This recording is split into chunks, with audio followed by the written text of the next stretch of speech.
The civilized Indian. ये कांग्रेस की जो गारंटीज थी कर्नाटक में, वो मोदी की गारंटी कब बन गई, क्यों बन गई और कैसे सफल हो गई 3 राज्यों में? पहले तो अंजना जी आपका बहुत शुक्रिया और आज तक की पूरी टीम को कि आप लोग ये अच्छा प्रोग्राम कराते हैं। सबसे पहली बात तो ये कि आप बार बार ये कह रहे हैं कि हमने कांग्रेस पार्टी के 3 नेताओं को बुलाया है, तो अब 3 बुलाएं, 6 बुलाएं, 60 बुलाएं, लेकिन अगर हम एक पार्टी के नेता हैं तो हम सबसे एक ही सवाल पूछा जाएगा और हमारा जवाब भी एक ही होगा अगर हम एक पार्टी के हैं। और आपने कहा कि कांग्रेस पार्टी हार गए, आप बीच में ये भी कहा आपने कि राहुल गांधी हार गए। कांग्रेस पार्टी हारे, राहुल गांधी हारे हैं, ये 2 अलग अलग चीज नहीं है, ये एक ही बात है। पार्टी की जीत में राहुल जी की जीत है और पार्टी के हार में राहुल जी की हार है। राहुल जी की जीत से जो है पार्टी की जीत जुड़ी हुई है, ये अलग अलग चीज नहीं है। लेकिन मैं आपको इन सब चीजों के अलावा विशेष रूप से इस बात का धन्यवाद देना चाहता हूं कि आप गारंटी शब्द लेकर के आए और आपने चाहे मतलब ट्रोल करने के लिए ही सही या आरोप लगाने के लिए सही, आपने एक बड़ी अच्छी शब्द का इस्तेमाल किया कि कांग्रेस पार्टी की गारंटी की वजह से कर्नाटका में हमको जीत मिली। तो वो जो गारंटी थी वो मोदी जी की गारंटी कैसे बन गई? और मुझे बड़ी इस बात की खुशी है कि जीत किसी की हुई हो, मुख्यमंत्री कोई बना हो, लेकिन एक बात हम सबको मुक्त कंठ से स्वीकार करना चाहिए कि एक बार फिर से लोक कल्याण, वेलफेयरिज्म इस देश की राजनीति के केंद्र में आया है।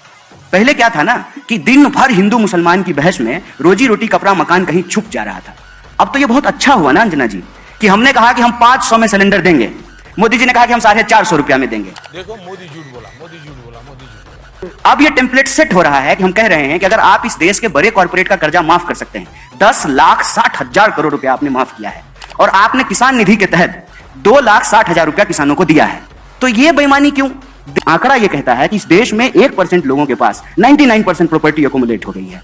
तो 99% जो लोग हैं उनके पास जो है दोबारा रोजी के लिए, रोजगार के लिए, शिक्षा के लिए, कपड़े के लिए, उनके बच्चों के जो है भविष्य के लिए। और आप जान लीजिए कि जाति जनगणना का प्रश्न जो कांग्रेस पार्टी उठाई और विपक्ष ने जो यह सवाल उठाया, जो गारंटी की बात की, फ्री बिजली देंगे, महिलाओं को फ्री बस यात्रा कराएंगे, 500 रुपए में सिलेंडर देंगे, डायरेक्ट कैश ट्रांसफर करेंगे, किसानों का कर्जा माफ करेंगे, जो लोन लेकर के स्टूडेंट पढ़े हैं उनका लोन कम करेंगे, रोजगार की गारंटी करेंगे, यूनिवर्सल इनकम के आधार पर न्याय योजना लेकर के आएंगे। इन सवालों से यह हुआ है कि मोदी जी को भी राजस्थान में कन्हैया लाल करते करते ये कहना पड़ा कि हम 450 में सिलेंडर देंगे। ये फकीरी है। और जब एक बार मोदी जी ने कह दिया तो जो सवाल पूछ रहे थे प्रमोद जी, वो सवाल अब हम भी पूछ सकते हैं फिर से कि आपने तो कहा था कि हम 15 लाख आपके खाते में पहुंचाएंगे, हर साल 2 करोड़ नौकरी देंगे, आपने कहा था 2022 तक पक्का मकान बना देंगे, बुलेट ट्रेन कब चलेगा?